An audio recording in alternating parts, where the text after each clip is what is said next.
Almost. Yeah. Okay. Hi, I'm Kara with Justice for James. My son is James Ryker Biel. I had asked Bree from Justice for Corey to do a live video with me today. We have very similar stories. Both of our sons have passed, and it's considered undetermined. Undetermined for a 7-year-old boy and a 2-year-old boy is completely unacceptable. You don't have undetermined deaths for children who are those ages. It doesn't make sense. There's something seriously wrong with it. And both of us have had involvement in the family court system. Both of us have had involvement with DCFS. And both of us actually I put forward 3 emergency motions. I don't know how many you put forward, Bree. Yeah, it Before was one. Yeah. yeah, before the court proving that there was something going on, concerns, child pornography concerns for me, and it was completely ignored. It was completely ignored by 2 judges, and it ended up with my son dying. And just same with Bree, is her son ended up dying because an emergency motion was ignored when there was absolute proof of child abuse. So that is our introduction. That is what we are going to be going over today when we are talking to you as the public. I'm going to allow Bree to introduce herself, and then I will introduce myself. We'll give a little bit of background, and then Bree is going to go into her story, or should I say Corey's story, and she's going to give some very troubling details. So if you are faint of heart, if you are easily triggered, we are going to be discussing sexual assault. We are going to be discussing pedophilia. We are going to be discussing domestic abuse. We are going to be discussing child abuse. We are going to be discussing some very, very difficult topics. So just be warned about that already. And we are going to be having a discussion. There will not be any profanity. There will not be any swearing. We are both very angry at what has happened, but we are not going to be showing any disrespect in this video. So without further ado, here's Bree. Hi. I'm Bree Michello. I'm 24 years old. I'm Corey's mother, and when he passed, he was 6 years old. Hi, I'm Kara Witkowski. I'm with Justice for James. My son is James Ryker Biel. I am 25 years old, going to be 26 next month. My son was 2 years old when he officially passed away, but when he was in critical condition and there was still a concern that he was going to die, he was 1 and about 7 months, 7, 8 months. And now Bree is going to dive into her story now that we have done introductions. Okay. So I haven't really talked about the very beginning of my story. Um, this is going to be the first time I really do talk about what happened when Corey was conceived. I'm not going to go into many details because of investigations and whatnot. But so when Corey was conceived, it was not consensual. It was sexual assault. I was 16 when I got pregnant, and Christopher was 21. Um, After that, I got pregnant. I told him about it, and immediately he wanted me to have an abortion. So after that, I just tried to stay away from him. I didn't want him to be involved because I didn't want him to try to force me to have an abortion because I wanted Corey. I didn't believe in abortion. And like I said, I stayed away from him for a long time. He knew I was pregnant. He knew he was the father. He didn't come around much for 5 years. And he did once in a while, but it was very briefly, just here and there for 5 years. And then when Corey was 5 years old, I went and applied for government assistance. I didn't know that doing that made them go and file for child support themselves. It was them against Christopher at first for child support. I didn't know that was going to happen. If I did, I wouldn't have done it. I wouldn't have applied. But they asked me who his father was, and I told them. And so they went ahead and filed for child support. And that's how he came around. For a while, he just paid the child support.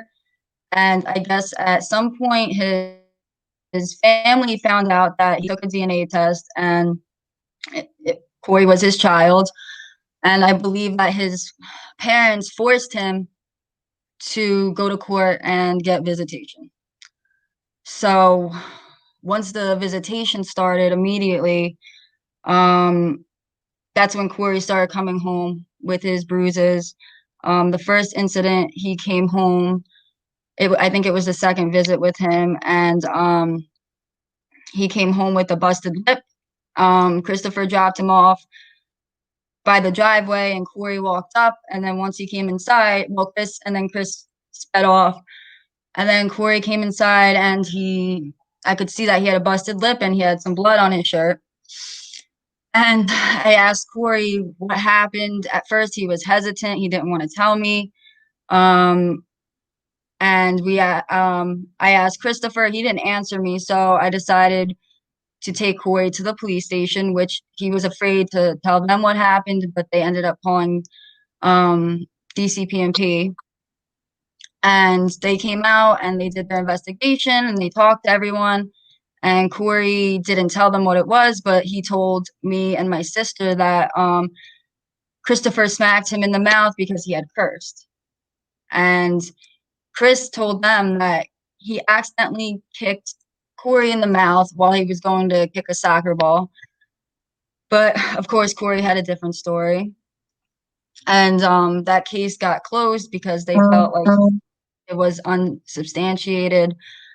And then after that, the next time Corey came home and it looked like he had like rug burn all up and down his arm, all up and down his torso. And he looked like he had a handprint on his face.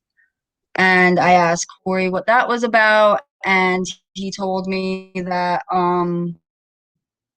his dad thought he was too fat and he made him run on the treadmill. I asked Chris about it, and he said the same thing, that he thought Corey was too fat and I needed to stop feeding him fast food. So then I called DCPMP, and I guess they thought it was okay for him to do that. But they did tell him that he can't go, you can't put him on the treadmill anymore. And obviously he did again. And after that, I have calls with DCPMP every week. There was different incidences where Corey would have a busted lip, black eyes, bruises all over his body. And then I'm going to fast forward to March 20th when not the next incident, but the latest incident. So Chris took Corey to the gym. He had a gym in his complex. And what he did to Corey was caught on surveillance camera. I didn't know this until after Corey passed away. No one told me about it. So Christopher made Corey get on the treadmill, and then he sped it up as fast as he could, and Corey couldn't keep up with it. So he fell and hit his chest. I've never seen the video because I can't. I don't want to see that. I don't want that memory stuck in my head. But the way I'm just telling everyone the way it was described to me. So he fell and hit his chest 6 or 7 times. And then Chris walked over to Corey and picked him up by the back of his shirt. And sorry. So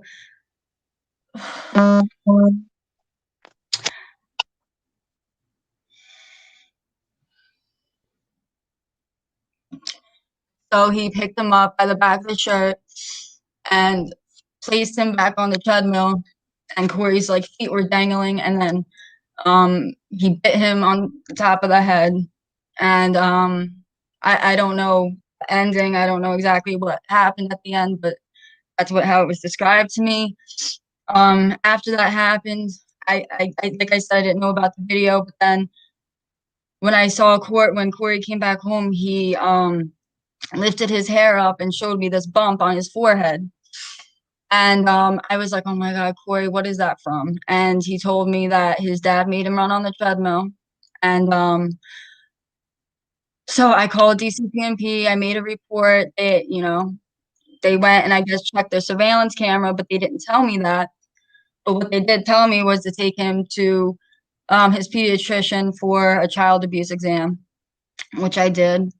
And at this exam, they, went over his whole body and marked every bruise that he had, which it looked like he had got beaten with a bat. It was so bad. So so while we were at the doctor's office, the doctor was asking Corey what happened, and he was very reluctant about it. And when she asked him the first time, he just said it was like from football, but you could see his eyes were like darting around the room, and he didn't want to look at her, so we knew he was lying. Oh my God, my makeup. And so she asked him again, and I got upset, and he got upset, and he told her, what he put him on the treadmill and that he was abusing him. So then the doctor told me to take him to the hospital for blood work and x-rays, and I did. And they took an x-ray because he had a really big bruise on his chest, and nothing was broken, thankfully, but they told me that, the next day that um me and Chris were to meet and go to the doctor. He was a child abuse expert. And the next day was Chris's day, so he was with him, and Chris was supposed to bring him, but he didn't end up doing that. And so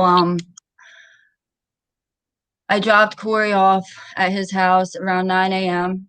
and Corey was healthy. He was breathing. He was walking. He was talking. I dropped him off. He walked inside, and then everything. He didn't show up for the appointment at 12 p.m. And then he called me at 3:30, and he said, "I'm taking Corey to the hospital. He's been sleeping a lot. He's not eating. His legs hurt, and he's throwing up." But I don't think that was true. I don't think he was throwing up or anything. But he hung up. Well, he asked me for Corey's insurance card, hung up on me, and I'm trying to think. I'm sorry. And then he hung up on me. And then I texted him a few times saying, "What hospital are you at? I'm going to meet you there. I need to be with Corey." I called him a lot. He didn't answer me. And after I would say about like 20, 30 minutes, I called the police and I told them what was going on, that he had called me and said Corey was sick. He was taking him to the hospital and now he's not answering me. So then the police went to his house and called him and he wouldn't answer.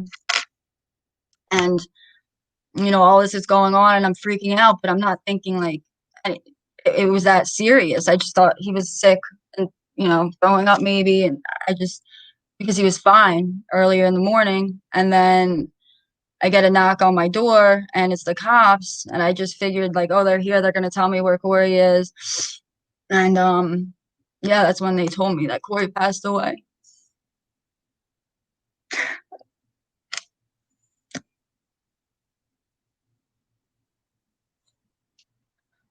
And it just didn't make sense because he was okay 6 hours before this. And then after they told me that, I was like, he killed Corey. I can't believe he did it. And after that, I asked him where Chris was and like what's going on because I knew what he did to Corey, but I didn't think he was just not even gonna come tell me that Corey passed away. So they told me they didn't know where he was and they were looking for him. And um they eventually found him in Tennessee, and I found out later that he just dropped Corey off at the hospital while Corey was dying, and he didn't have anyone with him. So yeah, so he ran to Tennessee, and I guess he got a lawyer before he came back to New Jersey. So when he came back to New Jersey, he didn't have to answer any questions the cops had for him. He pleaded the Fifth Amendment. And to this day, he still hasn't answered one question about what happened to Corey that day. And since then, he was charged with child abuse um, for the surveillance video that the police had. They retrieved after Corey passed away. Um, so he's been charged with child abuse, but not Corey's death. Um, and I found out that Corey passed away from a heart contusion, which is a bruise to the heart. There's only a few ways that happens, and one way is falling from a two-story building and falling on the ground, and then another is a car accident, and then another is blunt force trauma. And we know that Corey wasn't in a car accident. We know he didn't fall. So the only thing left is that Chris hit him. But unfortunately, right now, the medical examiner is coming back with undetermined regarding his manner of death. So as of right now, he hasn't been charged with murder, which he should be. And yeah, I mean that's where we're at right now.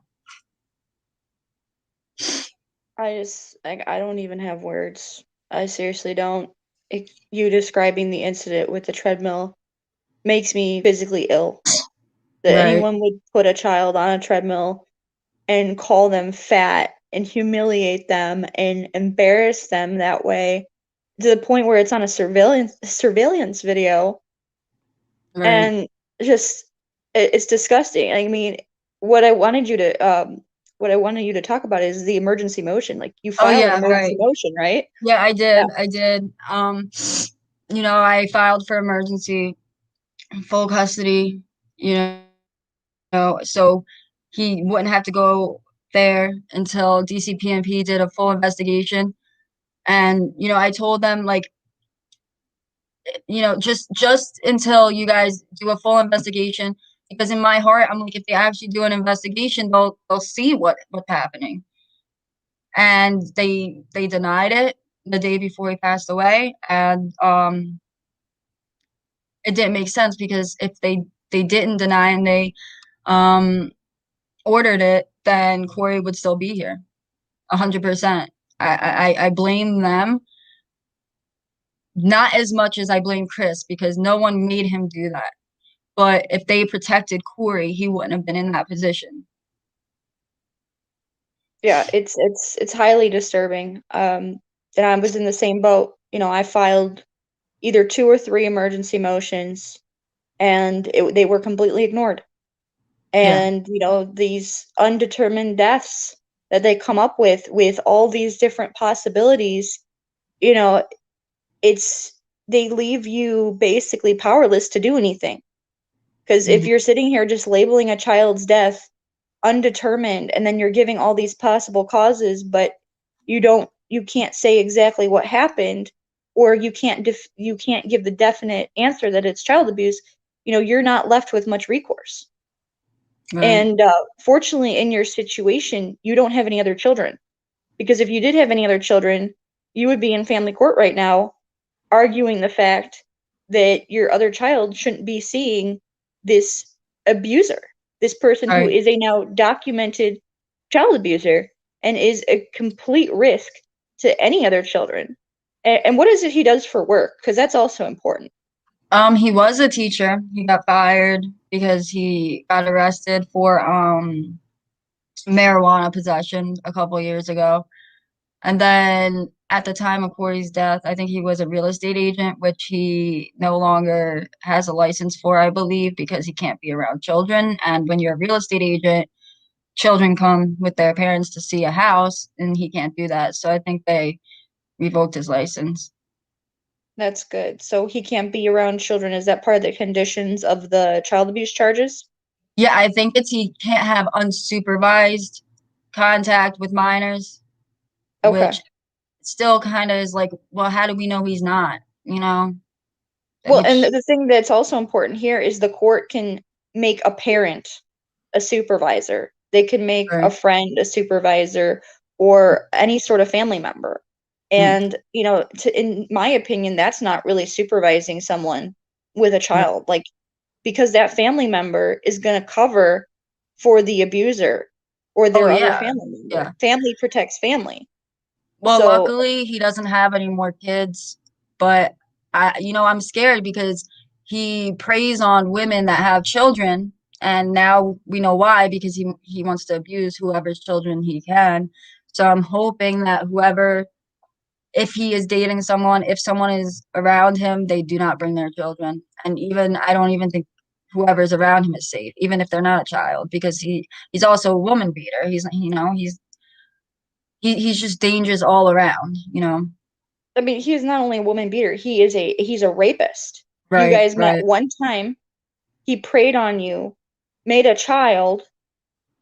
That he is a rapist. He's going to hurt other women right. if he hasn't already. Absolutely. He's gonna if he doesn't get like charged and convicted of this, he will do it again. There's no doubt in my mind. Whether it's his child, someone else's child, another woman he rapes, another woman he beats, he has a pattern and he hasn't stopped since he started. Yeah. And it's so important also the fact that you were a minor. So even if the sex was consensual, which it was not, even if it was quote unquote consensual, it wasn't because you could not consent at 16.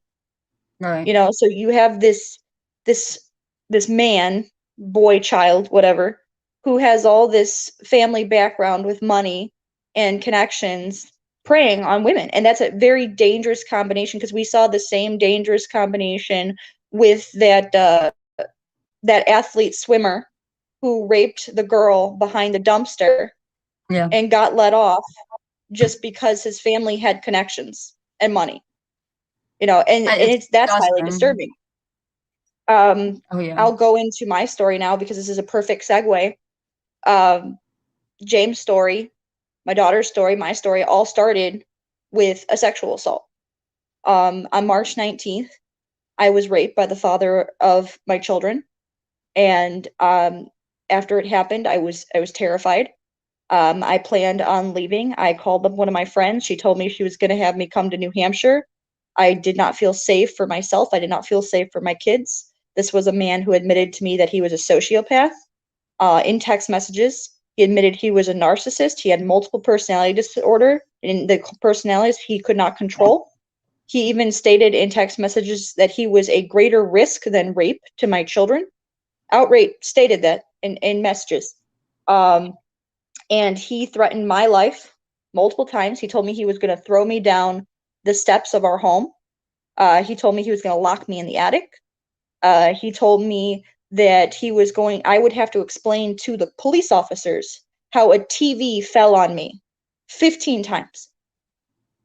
He told me that if I didn't comply with what he wanted, he was going to find a way to take my children. He said that he's an EU citizen, so it would be easy for him to take away the kids and the fact that his family had money and he knew I didn't have much family support. So he used that against me as well. Uh, I went to the cops because things ended up escalating. He found out about my plans to leave.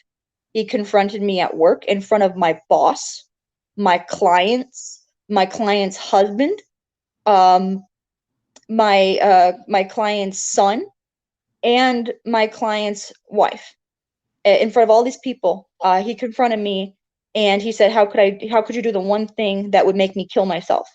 And I looked at him and I was like, "You keep raping me and threatening to kill me. Like, what else am I supposed to do? Like, I don't understand what you want from me." Right. And he was trying to get me to go in the car alone with him. And my boss, well, she was like, it wasn't not exactly my boss. It's just another part of my clients, but she's the one basically that it's an agency, so it's confusing. But anyways, so she was just like, "Don't go with him. Do not go with him." And they kept asking him to leave, and he would not leave. Finally, he left after my the son came forward and was like, "You need to leave." So he finally leaves. I go into the bathroom. I get a phone call from him, and he tells me like, "Now that we're officially over, I can tell you the truth." And I was like, "The truth about what?" And he tells me that he made up having multiple personality disorder, that he had never went to therapy, even though he had told me he'd been going to therapy for 9 months, even brought me to a place of the supposed therapist. Like, this is how committed he was to the lie and how much he wanted me to believe him. Wow. And that he literally just said all those things so he could keep raping me and keep hurting me. So after that, I went to the police. I filed the report. I got a rape kit done. I did everything the law says you are supposed to do. And when they did all that, they took custody of him. They arrested him. They gave me my car because the car was in my name because I purchased the car with my money and my credit. He drove the car because I don't drive due to medical condition. So when they gave me back the car, while he's in custody, there was this giant hard drive in the trunk of the car, like right where you would see where a spare tire would be, or like the secret compartment kind of thing. And this hard drive I took inside with my friends that eventually became my roommates. And she had a computer, and she's like, "We'll put the hard drive in my computer." We looked at the hard drive on the computer, and this thing had these graphic animated pictures of children 3 to 4 years old, depictions, five, some six, literally having anal, oral threesomes, the most disgusting graphic things you could imagine with each other, and then with adults. Oh And my I God. called up the detective on my rape case, and I'm like, "I know this might not be illegal. I understand that it's animated, but I don't know what else is on this drive. I don't want to know what else is on this drive. You need to look at this. I have 2 kids. This needs to be looked at." And she agreed to it. I gave her the hard drive, and I go, "Do you want the computer?" Because we looked at it on this computer. We were upfront about that. And she's like, "Oh no, we don't need the computer." It's like, "Okay, fine." So a couple days later, I get a call that my ex is being released from jail. And I'm like, "Why is he being released?" And she's just like, "Oh, well, we're going to have the state's attorney review the text messages you sent us, but for right now, we're letting him go." I'm like, "I have no order of protection. I have nothing protecting me. You're going to let the man who's been threatening to kill me, who's admitted that he's a danger to my children, and who violently raped me back to come to the house?" They literally wanted him to come to the house to get his stuff. And then apparently he told the detective, he goes, "I'm not going to come to the house." And then he still ended up trying to come to the house. So they told me, "You need to go get an order of protection." I couldn't even get an order of protection until Monday. He was arrested on Friday. They let him go on, it was either Saturday night or Sunday morning. Mm. And it wasn't even a detective who told me that he was being released. I found out from his friend who messaged me that he was being released. Detective didn't even inform me. I had to call the detective and ask her. That was already another huge issue. So I go to court, get the emergency order of protection, with the police report. I put everything in. It gets signed. The emergency order, no problem. They say you have to come back to court. Come back to court April 11th. April 11th, the plenary order of protection is signed. Why is it signed? He admitted to sending every message regarding him raping me. He admitted the fact that he literally said in court, he goes, that I was the best thing that ever happened to him. That is what he said in court. Wow. He admitted to the rape in court. He admitted to the abuse that he had sent the messages. So he admitted to all that. So basically, there's nothing left you can do. I mean, there's no defense to that. You admitted everything. So they Right. granted me the 2-year order of protection. And he was supposed to have supervised contact with the kids because they asked me if I wanted to consolidate it a into a custody case. And I didn't know anything back then. I didn't know about family court. I didn't know about GLs. I didn't know about anything. So I was like, yeah, sure, okay, we can do that. Because I didn't want him Mhm. like not to see his kids. Like if he's supervised with his kids, fine. I still want you to be able to have some sort of relationship with supervision with your children. Right. So we do all that, and I get a call from my attorney, and she had told me I didn't have to come to court, so I was working because all they were doing was setting up the supervised visits. She calls me, she's like, "Oh, they're no longer doing supervised visits." She tells me that there's no reason to do supervised visits according to the judge. By the way, we didn't even give our psych evals yet. They had no idea what his mental state was, my mental state, nothing. They didn't even allow a psych eval before they decided unsupervised visitation with a man who admitted he's a sociopath. That's how messed up this is. So these unsupervised visits are immediately going horribly. The first time my daughter comes back to me, she's telling me that her grandfather is touching her inappropriately. It's on video where she talks about him touching her inappropriately. It's on video where she talks about her dad hitting James in the face. Oh, It's on video where she is discussing being hit in the private area in which she called her bathing suit on. It was highly disturbing, and it was in front of my mother too. My mother was there. We had cameras around the house because of the order of protection because I was afraid for my life and my safety. So I call up my friend Heather, and she was our kid's babysitter. Actually, became the court supervisor as well eventually. And I asked her what I should do because her parents are cops, and she's like, "Well, just go take her to the police station, have everything documented." Because there's a child pornography investigation going on right now. Now my daughter is saying she's being touched inappropriately. There's a rape investigation still under review going on. So I was like, "Yeah, that makes sense." So I take my daughter to the cops. I tell them every single thing that's going on, prove to them I have this sort of protection, prove to them there's a child pornography investigation going on, and they're like, you need to take her to the hospital." So take her to the hospital. She's diagnosed with domestic concerns and contusion because she had a large yellow gray bruise underneath her right butt cheek. She had a large reddish like gray purple bruise on her lower back. She had all these little bruises on the back of her legs, like places where you don't have bruising. That was right. very odd.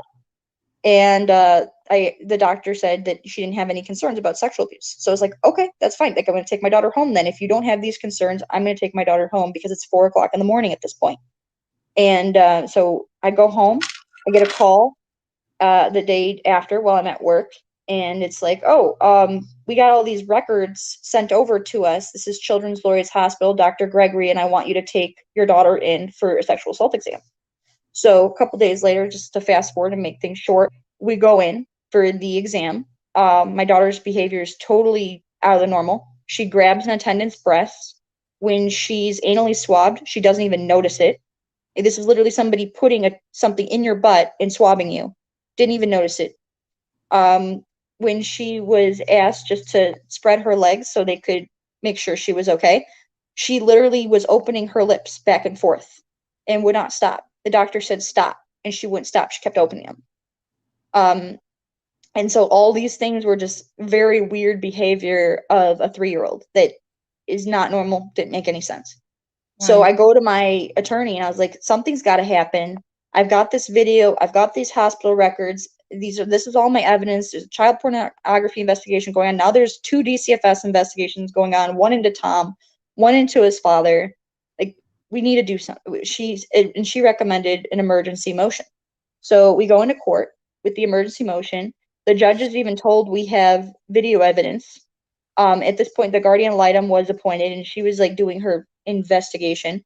And so the judge hears we have video evidence that my daughter is making these disclosures. Hears about all these different investigations going on, and he makes this declaration that the grandpa can't see my daughter anymore. And the lawyer pipes up and he's like, but Tom lives with his dad. and that's the grandpa. Mhm. And the judge just literally says with a straight face that the grandpa can go in another room. So you're suspecting there's child abuse and you're wanting to not have contact between the child and what you suspect is the abuser, because he Mhm. suspected the father, or grandfather, and yet you're saying he could just go in another room. So that was insane. So I Yeah. talked to my attorney about this. I was like, "Is there anything we can do about this?" And she's like, "No." And like I'm feeling pretty hopeless at this point. And May 2nd was supposed to be the evidentiary hearing. So we go into court May 2nd, and May 2nd, the guardian litem's there. And the guardian litem, instead of bringing up anything that has to do with the investigation whatsoever, she's immediately biased, and she's immediately saying stuff about how I was abused as a child, sexually and physically. And it had absolutely nothing to do with what we were talking about.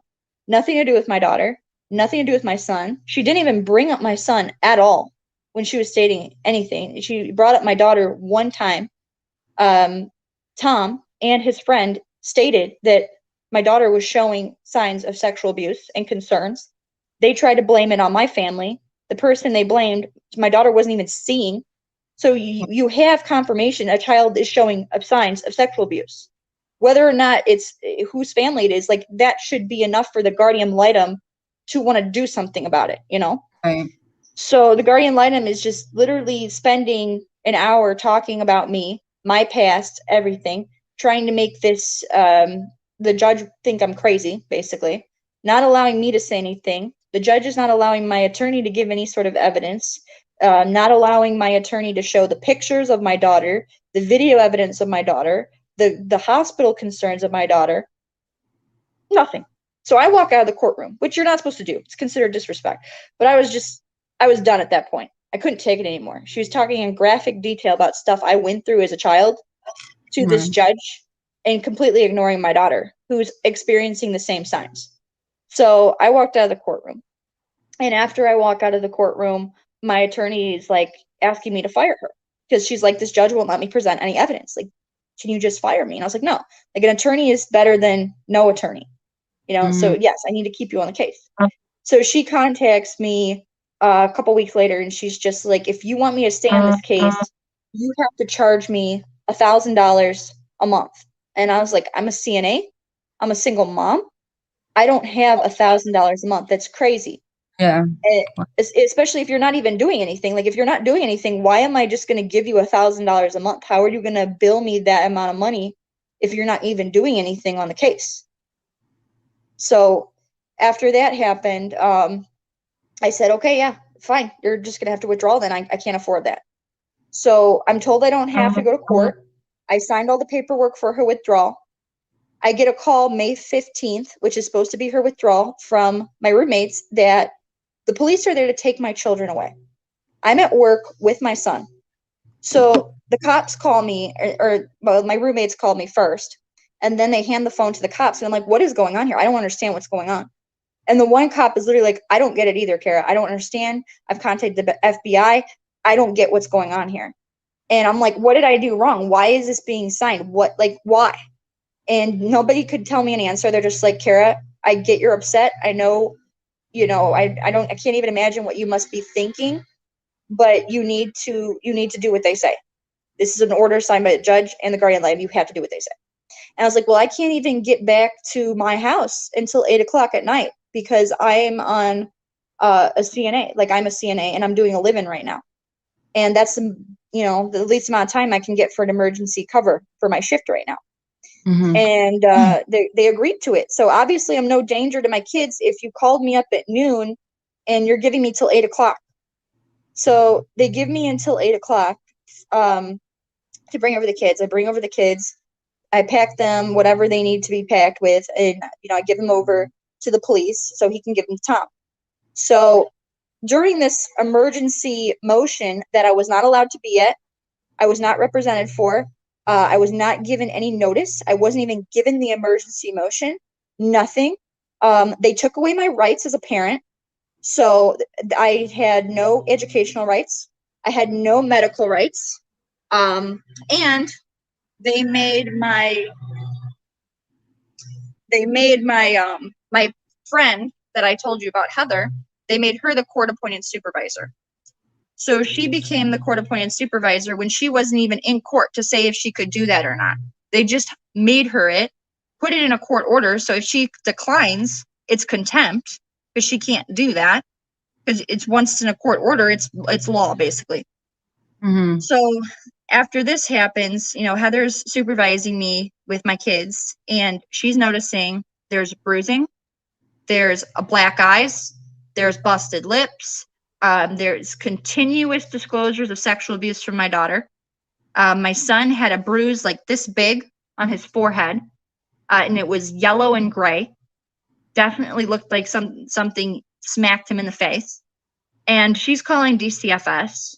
Mandated reporters are calling DCFS, and nothing is being done. Every single investigation is being closed. They do not care.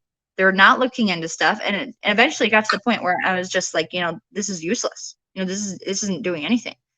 So I only was seeing my kids at that point 2 days out of the week. It was Tuesday and Wednesday, as that's the only time she was able to do it. And that's what worked within my work schedule. They wanted me to do Mondays, and I couldn't do Mondays. And I told them that because I had a obligation to my client. And they didn't even care about my schedule. They literally just said, screw you, whatever you can do, you can do. And that's that. Like, did not give me any sort of thought at all, or my children. So I get this message from our family wizard, from Tom, and he's telling me while I'm at work that James is in the hospital for a prolapse rectum. And at first I'm thinking like, okay, are you potty training him? What's going on? Like, why does he have a prolapse rectum? Because typically with a prolapse rectum, it comes out, it will go in its back by itself. Or if you absolutely need to, you can put on a glove and then insert it back into place with one finger, and then it's done. Like, that's all that should ever happen. It's not a continuous thing. So anyways, he's telling me that James has been there already 3 days. And I'm just like, what? That makes absolutely no sense. There's absolutely no reason my child should be staying overnight for a prolapse rectum 3 nights in a row. So I call up the hospital, and I talk to the nurse, and I'm like, I am the mother of my son, James Ryker Biel. What is going on here? And she's like, he's already prolapsed multiple times today. It's not staying in. He had surgery. And I'm like, what? He had surgery? My child had surgery and I wasn't even contacted? Like, how is this even happening? So at that point, I'm trying to get a hold of the guardian litem so I can go see my son. And the guardian litem is contacting Tom, and I'm told I can see my child. So I'm on the way to see my son with my boss. My boss in the car, my boss is driving. And when we get a message from Tom that we have to have the court supervisor with us just so I can see my son. Well, he's in the hospital, and he's been in hospital 3 nights already. And I'm like, I can't do that. I can't get the court-appointed supervisor. She's got something going on. You can't just tell me that right now because you decided that that's so. So I went anyways.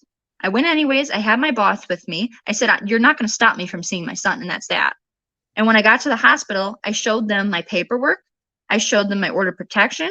I told them the facts about the case, and I told them I need to see my son, and I need to see my son now.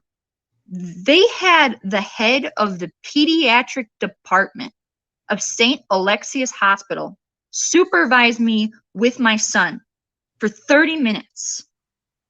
That's unbelievable. I've never been convicted of anything. I've never been arrested for anything. I'm a CNA. I've never been accused of child abuse. It was mind-boggling to me how that was even happening. I didn't have an order of protection against me. I didn't understand it at all. So I go and I be with my son. My son's butt is completely taped up. He looks like he's in terrible pain. His face lights up when he sees me. We play and we spend time together, and I sing to him, and I'm laughing with him, and I'm playing with him. And, they're just like, okay, you got to go now. And before they make me leave, the nurse comes in, and I see that there's a chart on the board. for breakfast tomorrow. I'm like, so he's staying another night? And she's like, yeah, he's prolapsed 5 times. I was like, what? She's like, yeah, he's prolapsed 5 times. We can't get the rectum to stay in place. He's staying another night. And I get this message from Tom that I have to speak with the social worker before I leave the hospital. And mind you, I haven't accused anyone of abuse. I haven't made any accusations of neglect. I have made no accusations whatsoever in regards to, my son and the prolapse rectum. And he's like, no, you have to talk to a social worker because I know you're gonna make a mountain out of a molehill and you're gonna say this is abuse and it's not abuse and you're gonna blame me and blah blah blah. So he's already basically putting this narrative of that I'm accusing him of child abuse when I've never even accused him of child abuse yet. So I talked to the social worker and I'm like, have you called DCFS? And she's like, why would I need to call DCFS? I go, because if this was constipation, the doctor even said my son would have been constipated for months on end to cause damage this great.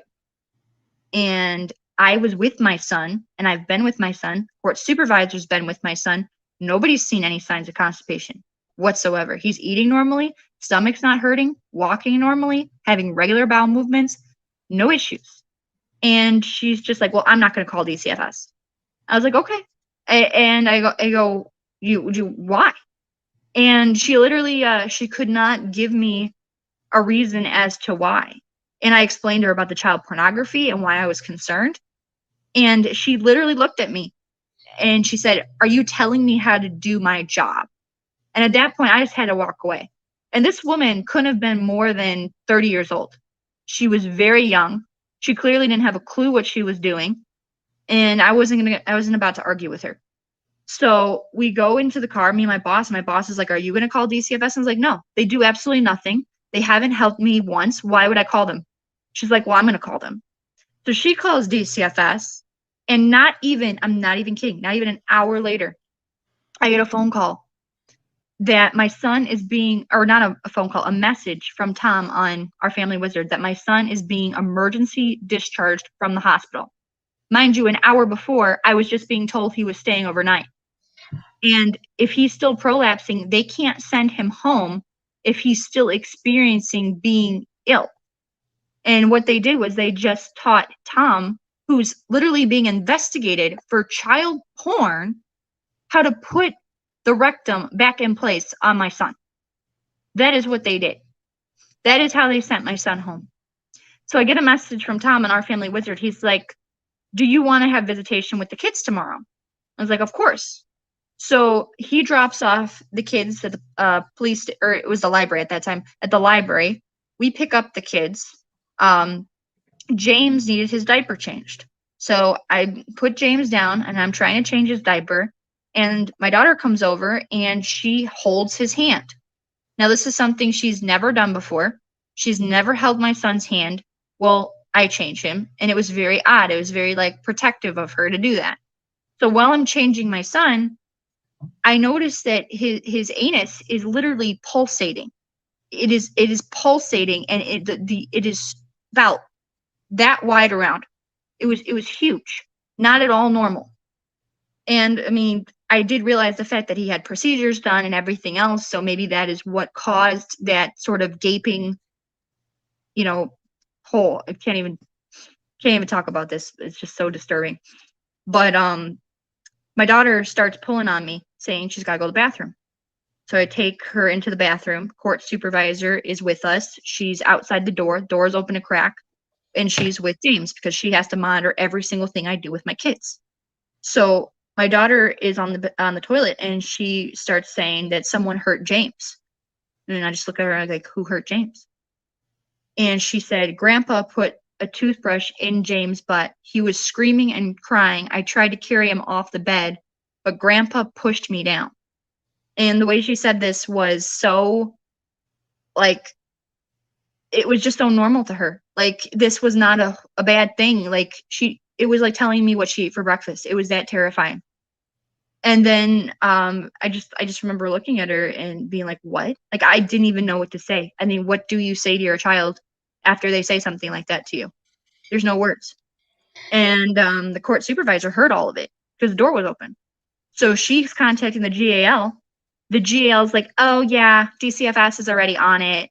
And like, just not even caring at all what court supervisors told her, just taking it basically as BS, you know? And so DCFS now is involved. And when Tom picks up the kids, he sends me a message on our family wizard, and he goes, DCFS is taking custody of the kids from you and me. We're both not allowed to know where they are. And I'm like, what? What are you talking about?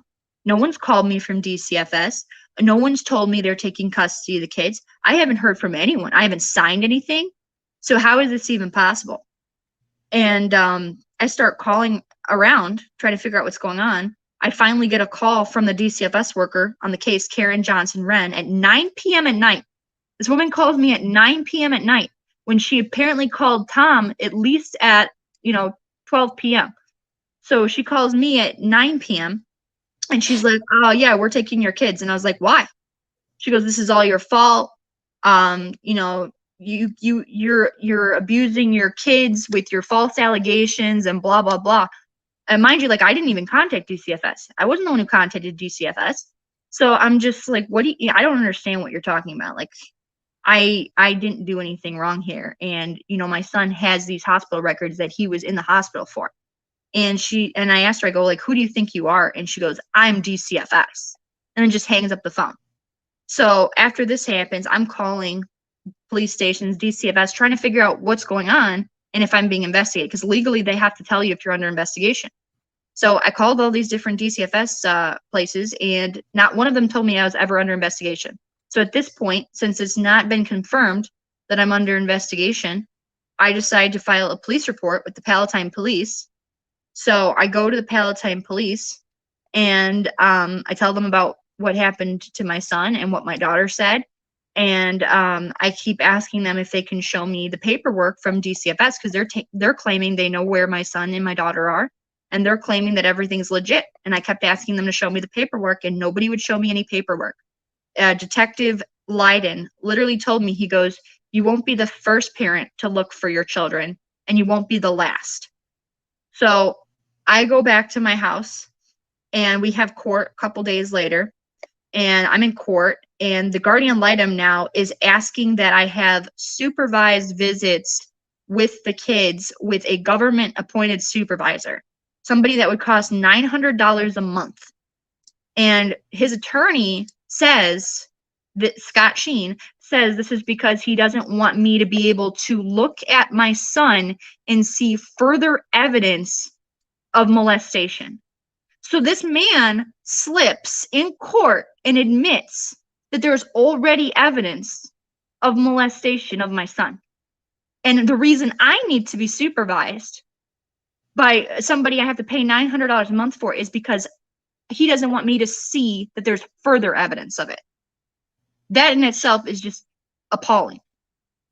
So then I'm seeing a counselor at this time. I'm seeing the domestic violence specialist at the Elgin Police Department. And when I was seeing her, I was telling her about the child pornography and everything else that was going on. And she goes, have you FOIA'd these reports? And I was like, what's a FOIA? She goes, that's the way you find out about the investigations and see what's going on. And I go, no, I've never done that. She goes, well, I can't give you these reports, but I can read them to you. So she reads me the Elgin Police child pornography investigation. And it literally discusses the fact that there's over 700 missing children that were recognized and identified by the National Center for Missing Exploited Children. So that's 47 children that were identified by this child agency, which is worldwide, recognizing exploited children. There's 422 children that were recognized. And then there was 280 children that they didn't even know about on this hard drive. And now I'm just like, okay, I need to save my kids. This is appalling. Like, this man has missing kids on a hard drive he admitted was solely his property, and then asked for the evidence to be destroyed. What innocent person asked for a hard drive full of missing children to be destroyed. Like, it makes absolutely no sense. Any person that was innocent would want that hard drive to be looked at and for those children to be found and to be safe. So I go into court again, and they're trying to get me to sign that I'm going to be supervised and pay all this money. And the only reason they want me to do that is because they've never found me to be a danger to my children. They've never proven anything that I have done wrong. So they want me to sign this paperwork to say that I'm a danger to my own children, basically admitting my fault when I didn't have any fault. So I said, no, I'm not going to sign this. I'm not going to do that. And so it went on 3 months that I wasn't seeing my kids because I knew that this would impact every single court case that I would ever have if I signed this paperwork. And I would never be able to obtain full custody of my children. So I didn't sign anything. And I'm being told this whole time that James is fine now and he's not experiencing any prolapse rectums. And literally these messages are on our family wizards. So they are evidence that he's lying to me, literally lying to me, because I found out what the medical evidence was later on. So I hadn't seen my kids for about 3 months. I get a call October 31st, 2019, while I'm at work. And a doctor calls me.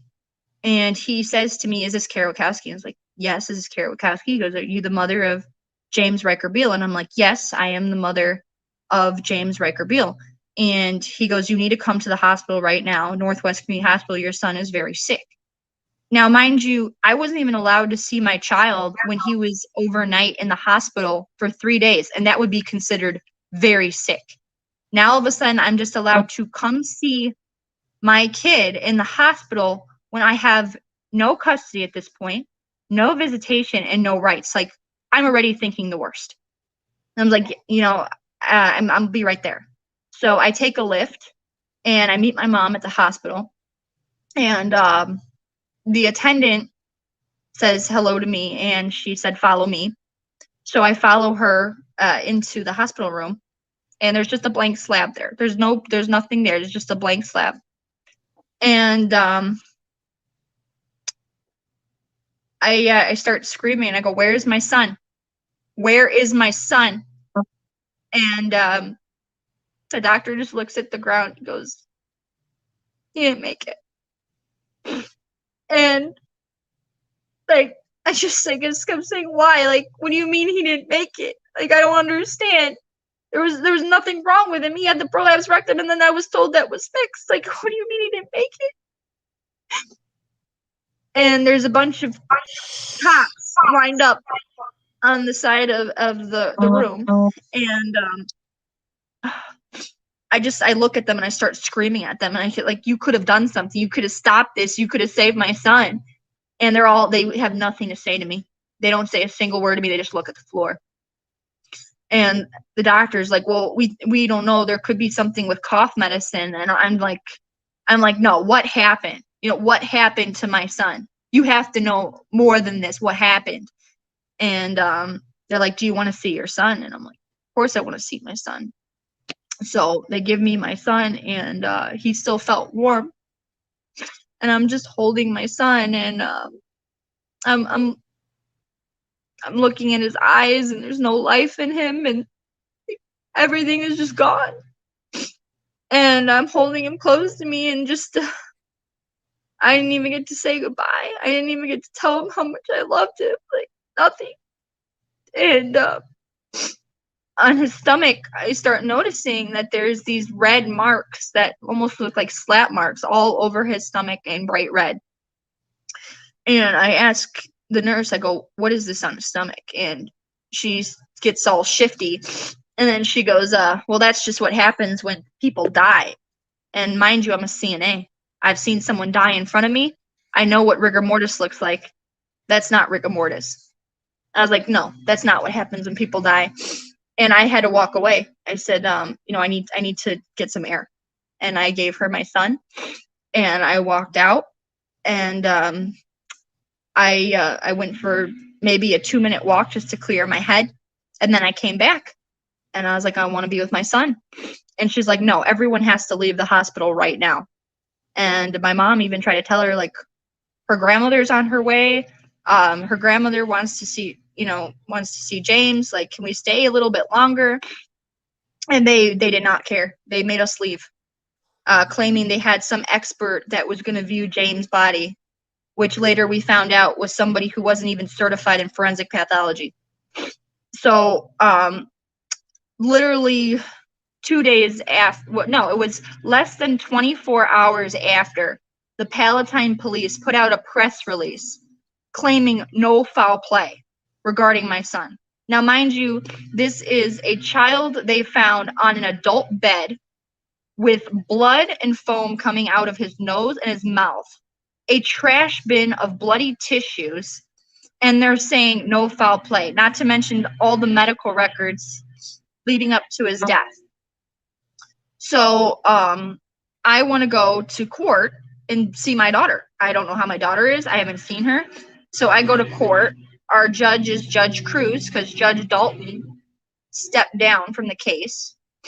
So we have Judge Cruz, and I ask him to let me see my daughter, to let me be with my daughter. My son has literally just died. And he refuses it. He refuses to let me see my daughter even after my son has just died. And the only reasoning that he said was my social media. I don't know who could be that heartless. So what? I've been on social media. So what? I'm stating facts about what you people have done to my family. And you're telling me I can't see my daughter who just lost her brother, who misses her mother, because I'm on social media saying what you guys are doing wrong in the case? And it's just unbelievable, you know? So that happens. Then I end up with an attorney. So a month after that, I'm actually able to have visitation with my daughter. We're going to Barnes and Noble with my mom as the supervisor, which made absolutely no sense, because they even said that my mom couldn't be a supervisor, and they had all these concerns about her, but now all of a sudden I can be with my daughter and my mom. And that lasted for a week. Then immediately I got overnights. There was never another GAL investigation. The GAL left the case. And interesting enough, when my therapist was telling me about this child pornography and that there were real kids on this hard drive, she also told me that the GAL called her right as my son was in the hospital in August and said to her that she was concerned that I would murder my kids. And yeah, seriously. And my therapist is just like, what evidence do you have that Kara would do that to her children?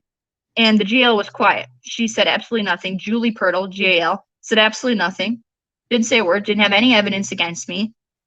And just as like, oh, she just seems like that kind of mom and the person you hear about in movies and stories in the news. That's literally what she said. Like, this woman is extremely incompetent. I mean, she's dumb as a box of rocks. It's ridiculous. And she's vindictive and just only cares about money and separating people from their children to get money. So she ran away with her tail between her legs, because I started finding out about her corruption and how many people she was connected to and how she was trying to mess with my cases, my rape case, the child pornography case. She was trying to infiltrate my therapist and persuade her to make a report about me, basically saying that I would murder my kids and all these things. So I'm now able to see my daughter, and I'm told that there's an autopsy that's performed, and the autopsy came back as undetermined. And I'm just like, okay, undetermined what? I'm like, what was the cause of death? Oh, there's no cause of death. It's just undetermined. I'm like, what? There's no freaking way. Like, what? And then they're just like, yeah, we didn't find anything, but because the police said there was no foul play, we're just listing it as undetermined. So I was like, this is BS. I'm getting a independent autopsy done. So I got an independent autopsy done, and they tried to mess with that. They sent my son to the independent autopsy professional, which I'm not going to name her, but they sent her, when she's done this for 11 years. She's one of the best in her field. She is a certified forensic pathologist.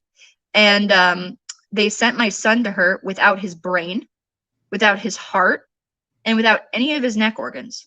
So after she does her autopsy, she calls me, and she's like, did you know that there were pieces from your son missing? And I was like, what are you talking about, pieces from my son? And she tells me that all these organs are missing. And it's not just like organs, there's also the hyoid bone from the neck that's missing that you would see trauma to if there's strangulation or any sort of foul play. And that's the only reason they would take that neck bone. So she's not even able to view these organs until almost a year later because Cook County is refusing to allow her to do that unless they're under their supervision. And the first, the preliminary results, she thought, or not she thought, but the preliminary results of the autopsy, her autopsy, were suffocation because there was bruising around my son's mouth and his nose. And that's usually indicative with suffocation. Well, with suffocation, if the police aren't backing that and there's no interviews that substantiate that, suffocation is extremely hard to prove forensically. That's why there's literally this one mother who suffocated 6 of her children and didn't even go to prison until the 7th because they all claimed it was Sid's deaths. You know, it's horrifying.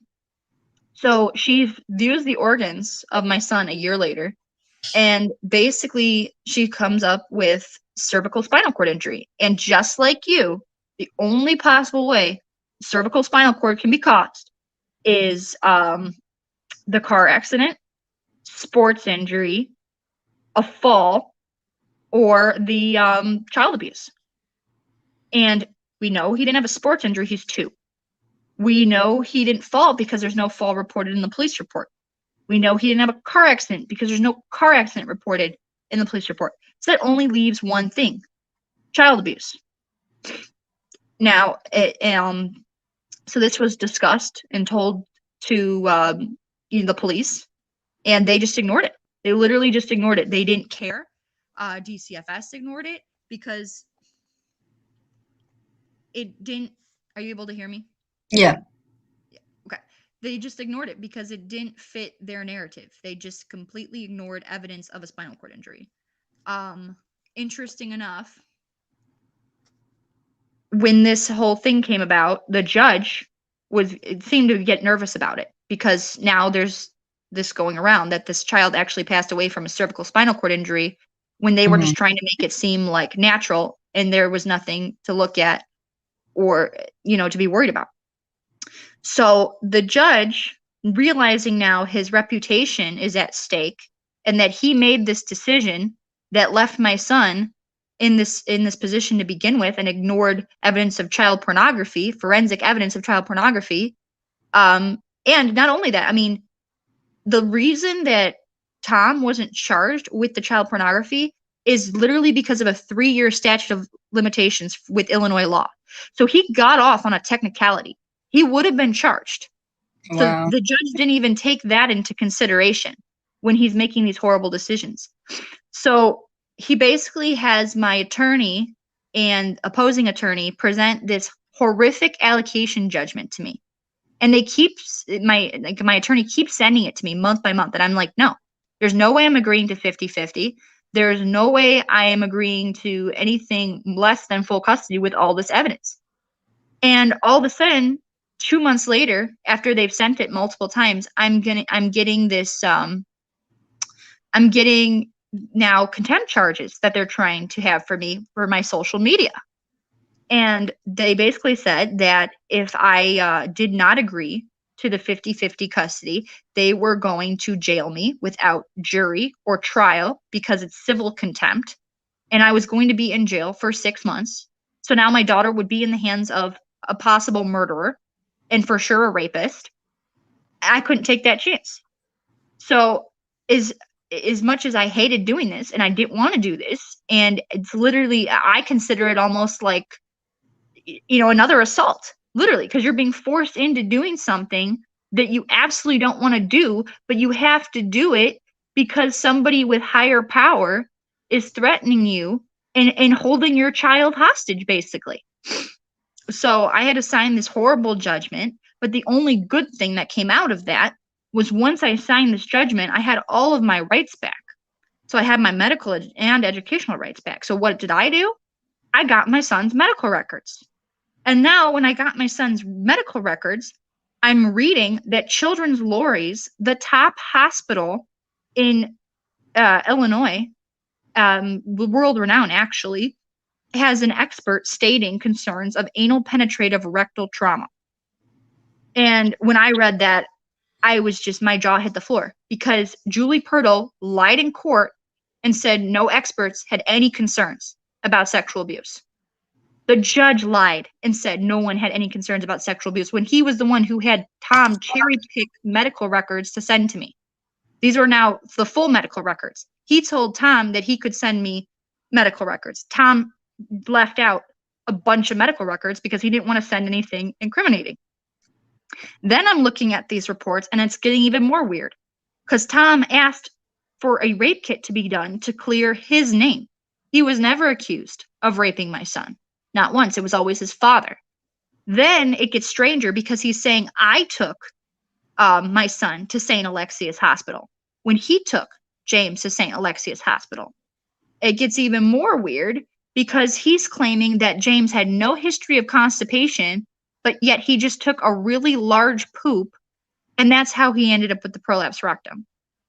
And then in addition to all those extremely strange medical records, there's a medical record that states that my son had his rectum had literally become incarcerated and grew to the size of an orange, and he was in critical condition. He was high risk for morbidity, mortality, and death. And a 2-year-old who had no prior health issues had to undergo an emergency rectal repair surgery. And even after that was done, he was hemorrhaging and still had absolutely no anal tone.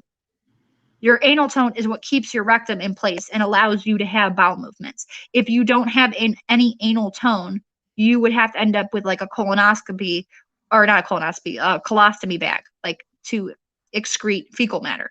You wouldn't be able to do it yourself. And so I'm reading all these medical records, and it's dawning on me that my son was literally dying on August 13th.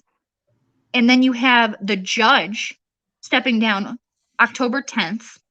You have the GAL stepping down and removing herself from the case on October 25th.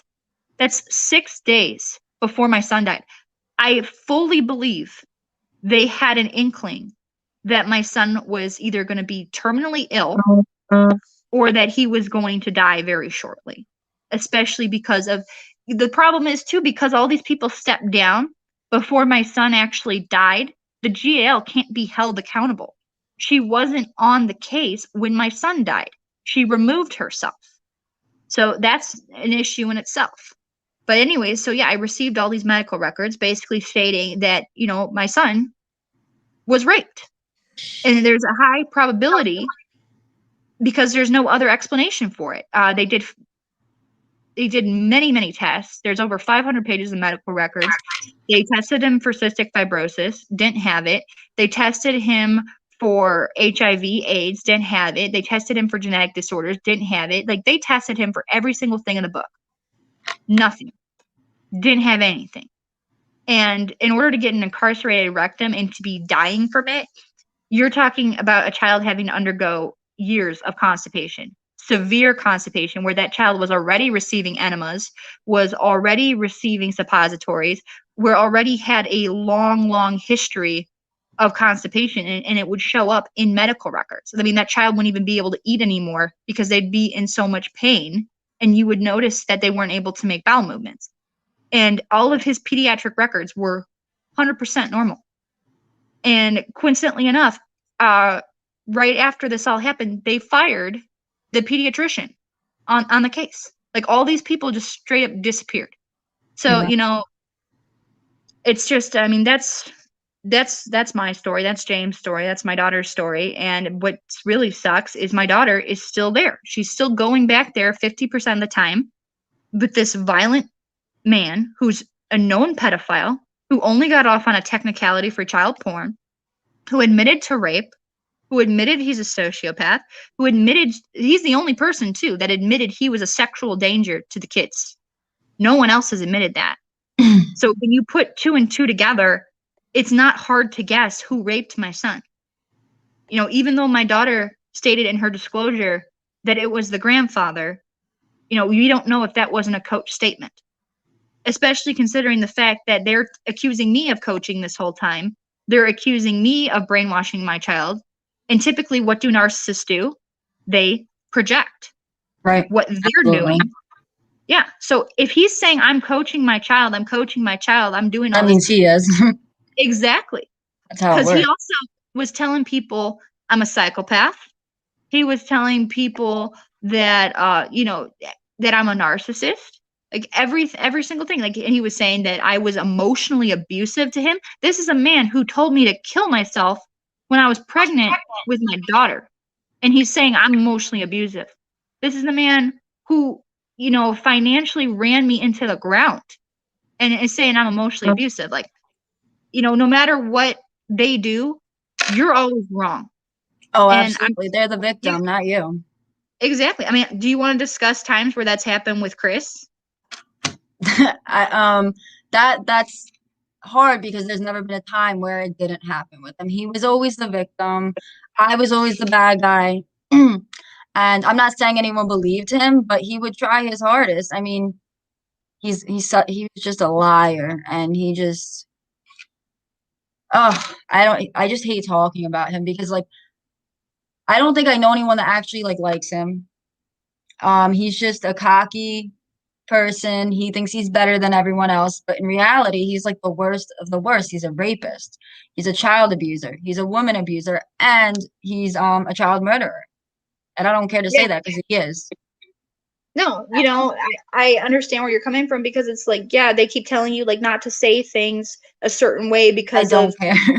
legal concerns or whatever. But no, like this man, if he's willing to put a child on a treadmill till he's got bruising all over his body and have it videotaped, that's a man capable of murder. Oh, he Just I know he did it. No one is gonna tell me he didn't. The only I'm just waiting for them to bring murder charges, but I know there's gonna be because I'm not gonna stop until there is because I know he did something to Corey. no, I So know. Yeah, I know that Tom did something to James. I mean, he was the last one to see him alive. He even said that. I mean, what person says to the doctor, "I was the last person to see my son alive"? Like, what? Why are that's you? they think they're smart, but they're actually stupid. You know, like Chris dropping Corey off at the hospital, leaving, and then going to Tennessee. Did you think that out? Did you think that was gonna look good on you? Like, just stupid things. There was a point where my son, who, remind you, wasn't even 2 years old, he was transported to the hospital by ambulance, and nobody was there with him.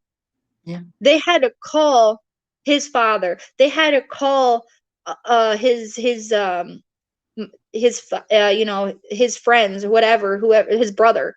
Nobody was there for James. James was left alone in a hospital with a prolapse rectum, and nobody could get a hold of him. And that's even in the medical records. Like, Right. it's so disturbing how little these people care about their own flesh and blood. I Right. mean, I've had multiple women reach out to me and tell me that Tom has talked to them, has met up with them, and has stated that he never wanted my son. And this is a child we planned.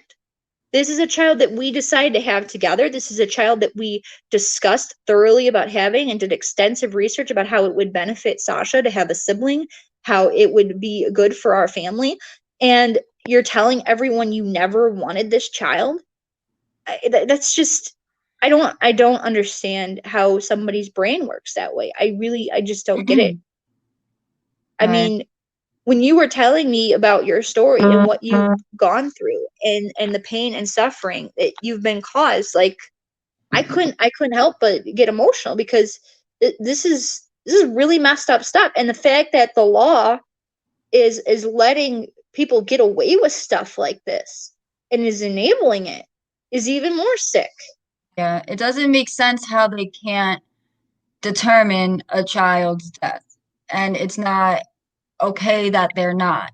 You know, they shouldn't be able to leave a child's death undetermined. They need to work and work and work until they figure it out because children don't die. They just No, don't for no no, reason, you know? And both of our sons, I mean, they were healthy up until their fathers got to them, and did whatever they did to them. And so and there's history of abuse. We told everyone about this abuse before it happened, before they passed away. So why you need to make sure, well, you need to determine whether or not it was that abuse. You know what I mean? Because it was. We know it was. But unfortunately, in order for them to be charged and convicted, we need to prove that scientifically.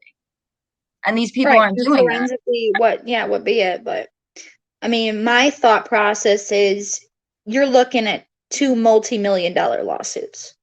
Because if you literally have the evidence of homicide and you have a forensic pathologist that states homicide, you will be able to sue every single person that failed your son. That's what Right. it takes. Yeah. If you have evidence of accidental, or if you have a forensic autopsy that comes back accidental, you will not. There's no lawsuit in that. The only way to have a lawsuit is to say homicide. And DCFS has already had multiple lawsuits against them. Oh, You know, yeah. honestly, I think it's been hundreds, if not thousands, of lawsuits upon them. And it's kind of like the Catholic Church issue, where they had all these lawsuits against them. They were running out of money. So what did they do? They just stopped really looking into things and just moved the priests around because they didn't have any more money to give.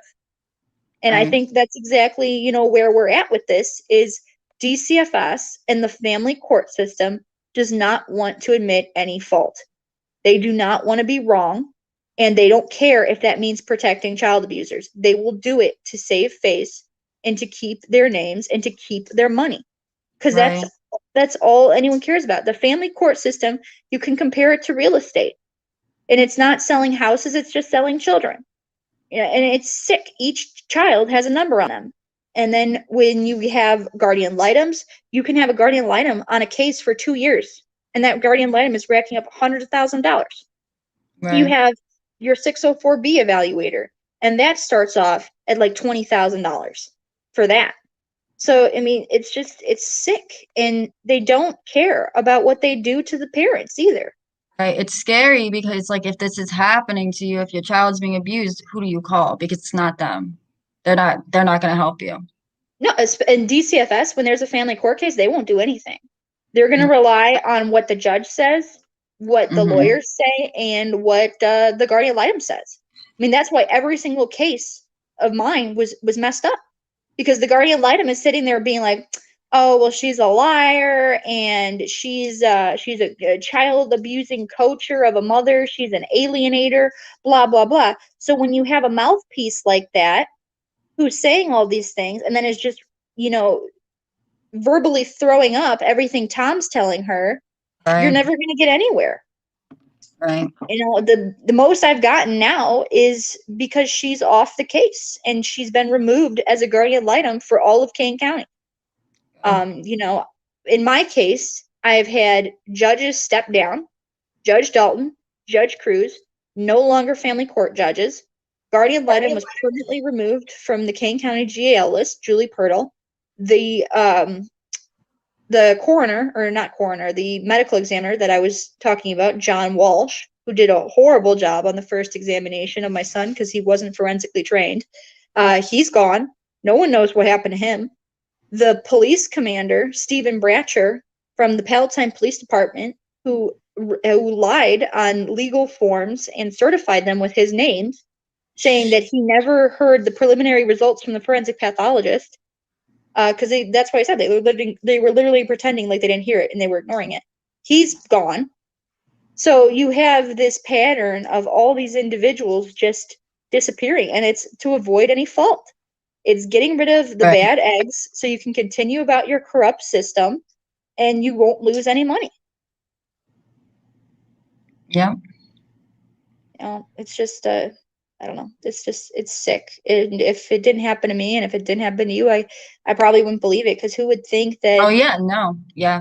I didn't know about the how many people this actually happened to and who it continues happening to until it happened to me. And now it's like I hear about it so often, Oh, all same. the I've time, had thousands of parents reach out to me and be like, this happened to me. And it's not just in Illinois, it's every single state. everywhere I've and had people outside reach out of to the me from news. Canada. Yeah. You know, Crazy. Canada, the UK, Australia, Hmm. Germany. It's Everywhere. literally a nationwide epidemic scam. And it's the most dangerous scam of all because it's hurting parents and it's hurting children and it's Right. killing children. It is. It is. Yeah.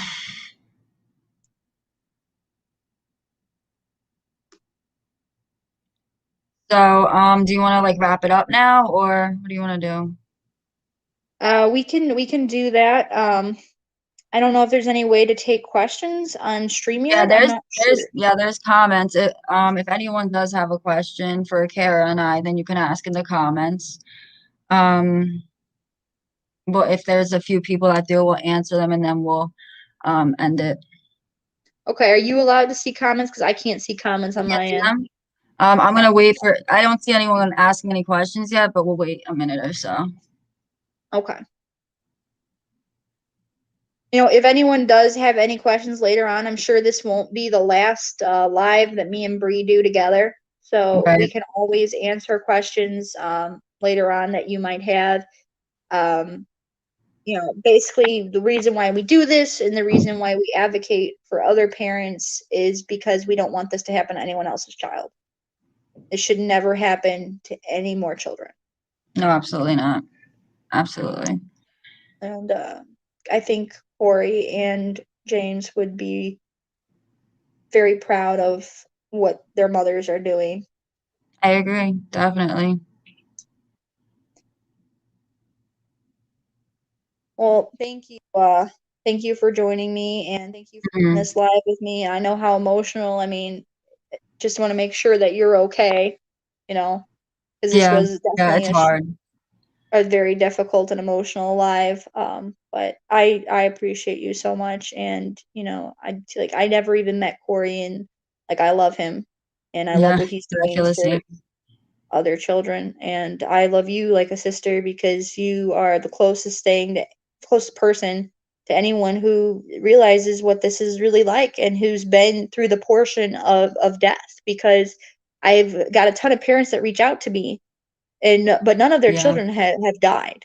Um, and Yeah. Me. your son has unfortunately passed away. So even after all the horrible family court nonsense and DCFS, like you actually understand that process. After you understand how it is to talk with the prosecutors and the police, and to constantly be calling and to get feel like you're getting nowhere, and then to even Um, go to court and see this man who's supposed to be behind bars let go, and there's no reason he should have been let go.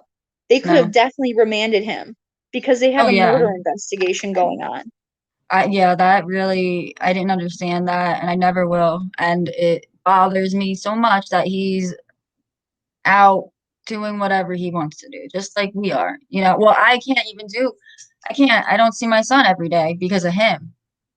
And he gets to just sit at his parents' house that has a nice pool and these car, like, no, he shouldn't be able to, he should be sitting in a cell and eating disgusting food every day the rest of his life. And What was hopefully his it bail? comes to, there was no bail. What? They don't do bail in New Jersey. They go by a point system, and if you score the system goes by like are they a repeat offender? Do they have any priors? Are they a risk to society? And he scored the lowest there was. It doesn't even matter. You have a child who was murdered and you have a man on video. I'm sorry.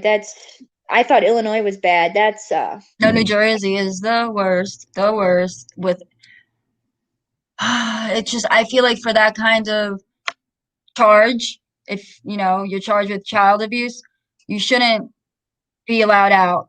You're a risk like to society. If you're gonna hurt a child, who else are you gonna hurt? and not only Your own in son, no you less. are exactly you are your own flesh and blood. If you're willing to hurt your own flesh and blood, like who else are you willing to hurt? What other crimes are you willing to commit? And didn't you say he's got a rap sheet? Yeah, he does, but unfortunately, he's never been convicted. He's only been charged because, as you know, his dad's a retired state trooper. He always got him out of trouble and hid What were things. his charges though? Just out of curiosity. He had I think it was robbery. Um, it was assault and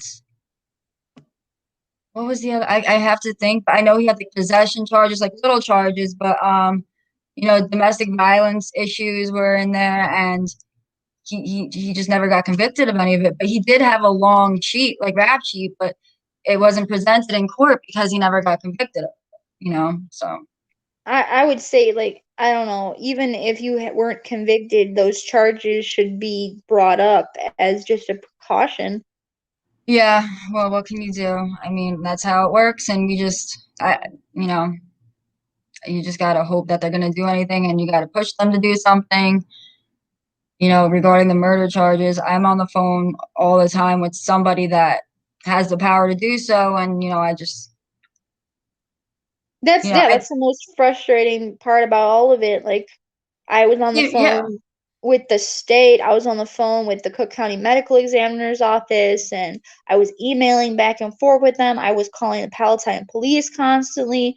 Like, anyone I thought could help my son and do something about it.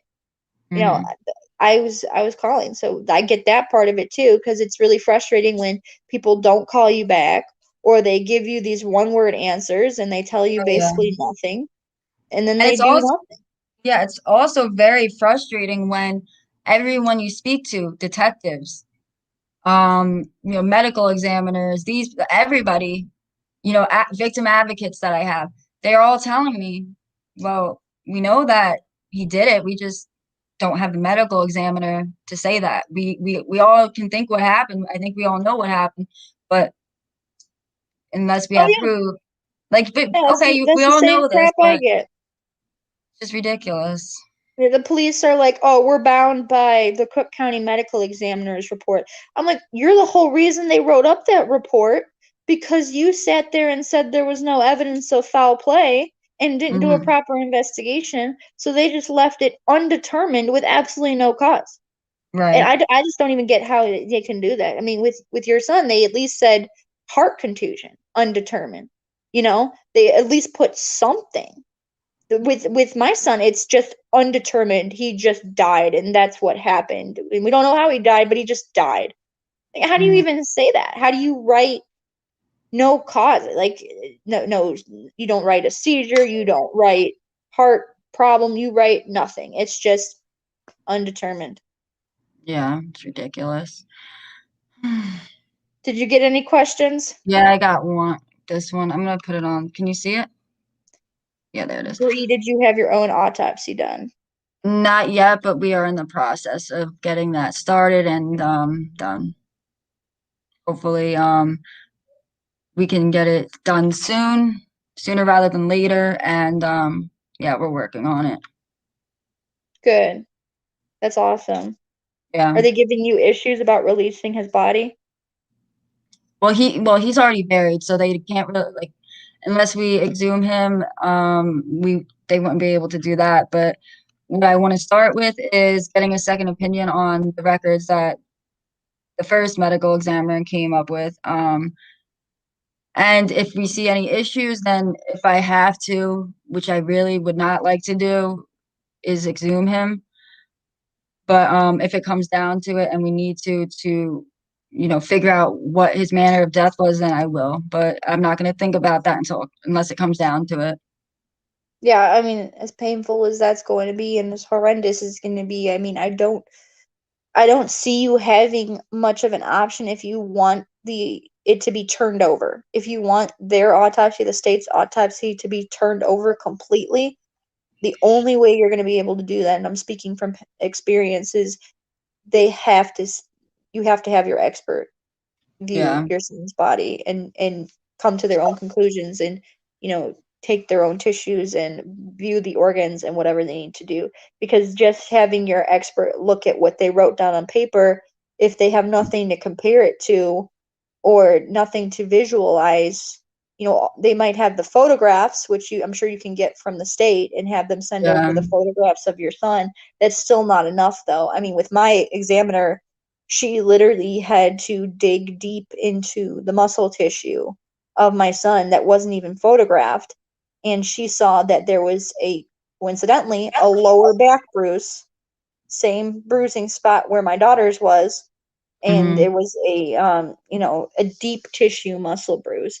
And with your son, I'm assuming you're going to find a lot of that, because between the child abuse that you've already talked about and the incident with the treadmill, you're going to see deep tissue bruising for sure, because Yes. that bruising, even though it dissipates on the actual Yeah, the skin, outside, it's yeah. you'll still see internal bruising. And I would even be interested to see if there was like internal bleeding Oh, um, yeah, yeah, that caused issues. yeah, So that was a good question though. Thank you, yeah. Jenny. We don't have any more questions, but I guess we can take more because I feel like we're gonna do a couple of these. It's not the last one, so Yeah, well, what we'll do is we will post when we are going to go live again, and we will ask specifically that it's a discussion now that the audience has heard both of our yeah, stories. And yeah. if they need to, look again, the video will be on both of our pages. So you guys can review those videos. And then our next live that we do, we will set it up between both of our busy schedules, and we will just leave it open for discussion, um, polite discussion. Like nobody will come at Bree, and nobody will come at me. If you do that, if you are inappropriate, if you swear, if you state that either one of us are responsible for our child's death, or blame us for the fact that the court was making us take our children to the someone that was abusive to us and that we knew they were abusive, then you will be banned and you will be blocked, and your question will not go answered. But we are totally open to discussion. We are totally open to, putting out information that we are legally able to do. So, Mhm. with that, we're going to end the video. Thank you so much. Again, I'm Kara Witkowski, Justice for James. My son is James Ryker Biel. I'm 25 years old and from Illinois. And I'm Brianna Michelow. I'm Corey Michelow's mother. I'm 23 and I'm from Englishtown, New Jersey. Thanks, Thank guys. you guys. Bye.